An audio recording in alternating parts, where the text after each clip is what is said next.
Hello again, this is Doctrzombie with Basic Terraria 6, and I am back with the Dwarf. And I've been playing a little bit without recording because there was really nothing to record. And look who showed up, we've got Merchant. And he says some boring crap, and he sells a bunch of stuff that we just can't afford or don't want. I can't afford a piggy bank. I don't know what the difference is between a piggy bank and a treasure chest. I mean, it seems to work the same. A mining helmet, which provides light when you wear it, 8 gold. And I've got about half a gold, so I can sell these amethysts, though. That'll help. They're useless, except for being sold.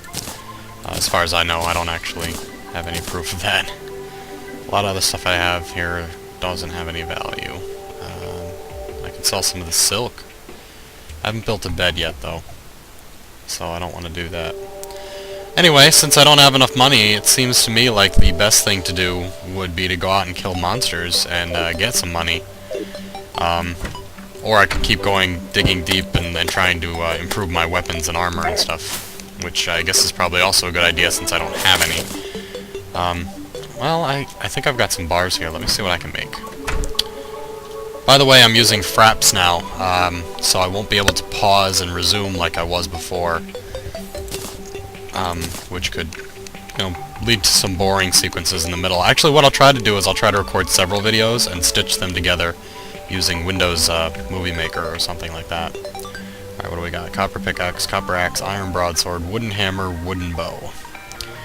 I could make a copper bow. Actually, I think probably... let's see here. I can make iron stuff, too. Let's make an iron bow. And that'll make my range damage go up by 4, which is great. I've already got an iron chain. I've already got a bucket and an anvil. I can make a chandelier. I think it's time to make some armor, so let's make the chainmail first, because that's the heaviest, and that's all I can afford. I can't even make any more copper weapons or anything, so... I think it's time to stock up on torches. There we go. And I don't know what bottles do. Probably make potions or something. I played my other character. I've gotten... I don't know if I would say far, but I've gotten farther than this one. And still have not found any use for bottles or the iron chain except for chandeliers. Keep my wood, keep my mushrooms, drop off these bars, drop off the lens. If I get 2 lenses, I can make a pair of goggles, which will be nice because then I'll have some armor for my head. You get lenses from fighting the giant eyes, which is kind of funny. Acorns I don't need. Healing potions, arrows. Alright, let's go. I'm gonna go kill some monsters. Down here. In the depths. Let me pause the recording, or end this recording, and then I'll start up a new one when something gets good. Actually, I did want to mention that the sound when you hit rocks has changed, so clearly they did some kind of update and improve things. Also, the trick where you destroy lots of sand at once, that's also broken, or I guess fixed is probably the word. So I showed you in an earlier video how you can just knock down sand. I think it was the last video, really fast. That's no longer the case. They fixed that bug. So you have to do it the old-fashioned way, but it's still probably a better idea to dig from the bottom up with sand since it drops down for you.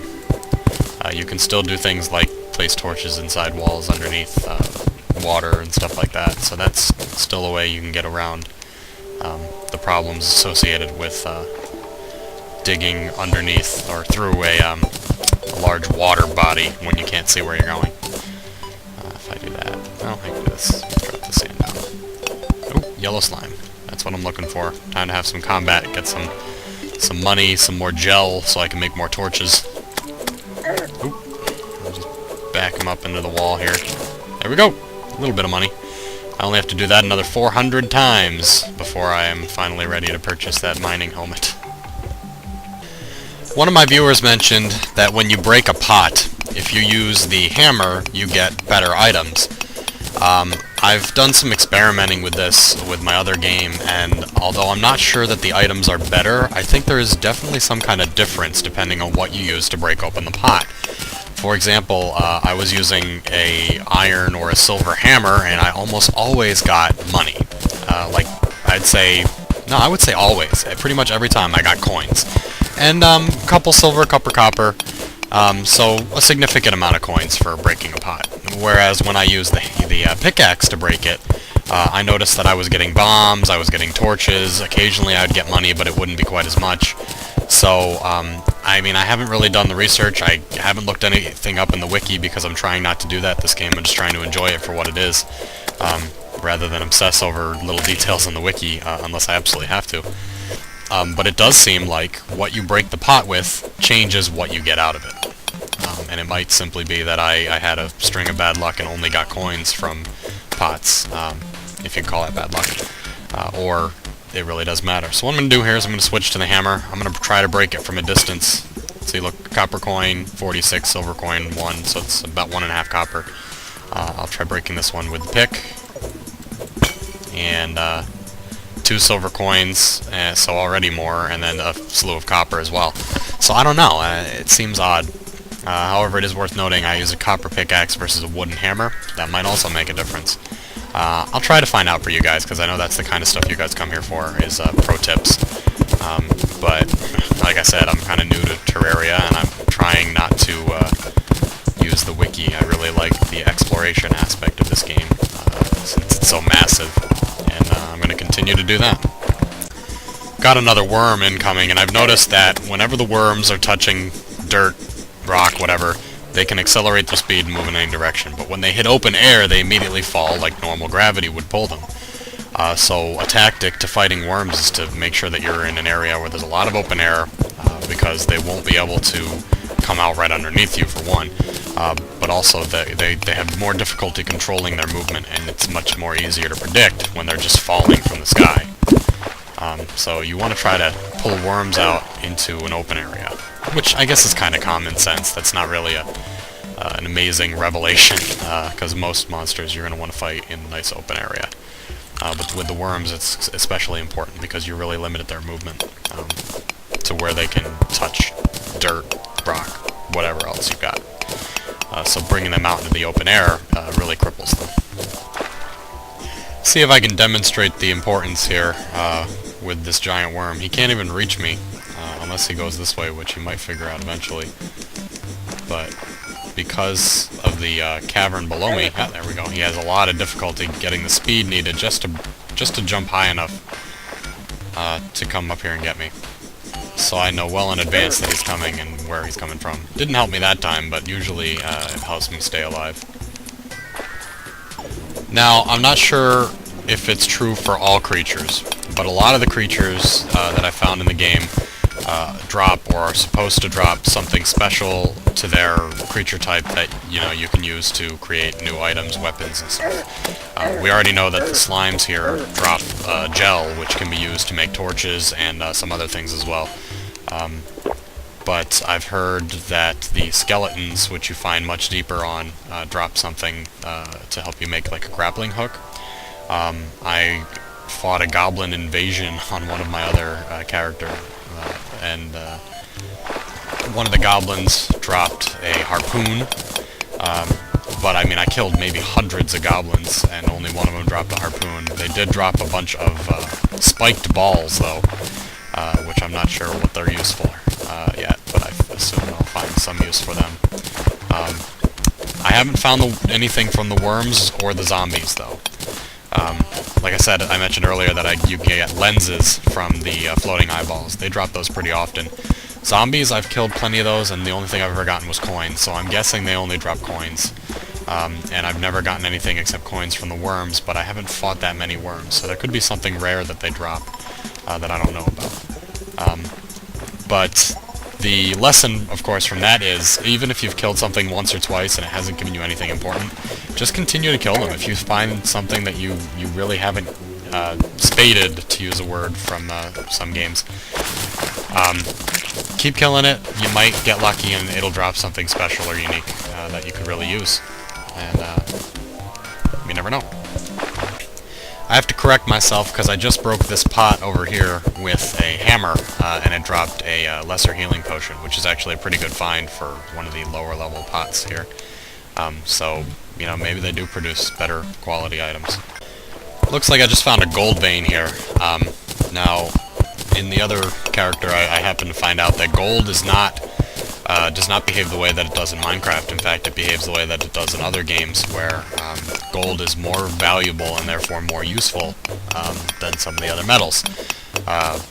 The progression rate in this game that I've noticed so far is copper, iron, silver, gold. So a gold pick will swing faster, destroy blocks quicker, and actually supposedly swing farther as well. I think that's true. I think I did examine like maybe a 1 block increase. Another thing we've got here is mud blocks. I'm trying to stop one so you can see. Mud block.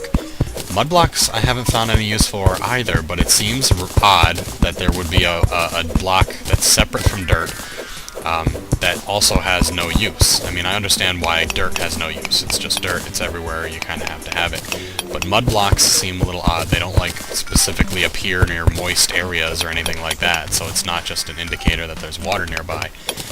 So I'm wondering if eventually I will find some sort of use for mud, but I can't even make it into like bricks or anything. But when I find out what it's for, I'll let you guys know. Looks like there's an iron deposit down there, and I'm going to try hitting this with a hammer. Another potion. So, might be some sort of truth to that theory, that you get better stuff when you hit it with a hammer rather than a pick or axe or anything like that. So I've come upon a treasure chest here in one of the caves, and treasure chests are great because they can completely change your gameplay depending on what's inside. I'm going to go over here and see what we got. Sometimes you don't get much, or stuff that you can make yourself or have already found, but sometimes you get some really neat stuff. Here's something. Hermes boots. The wearer can run super fast. If you run in a straight line, eventually they take over. Here also 2 gold coins. That's great. I mean, that triples the amount of money I already have. 4 healing potions. That's real helpful. A bunch of arrows. You know, just all in all, a great find. I was hoping for maybe a cloud in the bottle for the double jump effect, which is pretty sweet. I'll explain that later if I find one. But Hermes boots is not bad, and the gold is certainly helpful. Getting a little closer to getting that mining cap. This will probably be the last video for today. I don't know how long each one that I've recorded is, and then when I string them together it might be anything from 5 to 15 minutes, and I'm trying to keep them short because they're easier to upload that way. But hopefully this will give me a frame of reference for the next one that I do. I haven't gotten too much feedback lately, but I think that's just because I've posted, 5 videos almost in a week from Terraria and for Minecraft, and all I'm doing really for this is an impressions video. I've kind of admitted that I'm not using the wiki. I'm not really showing anything about the game off because I don't know a lot of it. I don't have an expert sense of what the game's about yet. But if you guys do want to see something, even if you'd rather see me switch back to Minecraft or something like that, just let me know, and I'd be happy to go ahead and do that for you, and show you guys more advanced Minecraft tips or anything like that. Just leave a message, a comment, and we'll take the video series in the direction that you want. So, once again, this is Basic Terraria with Doctrzombie.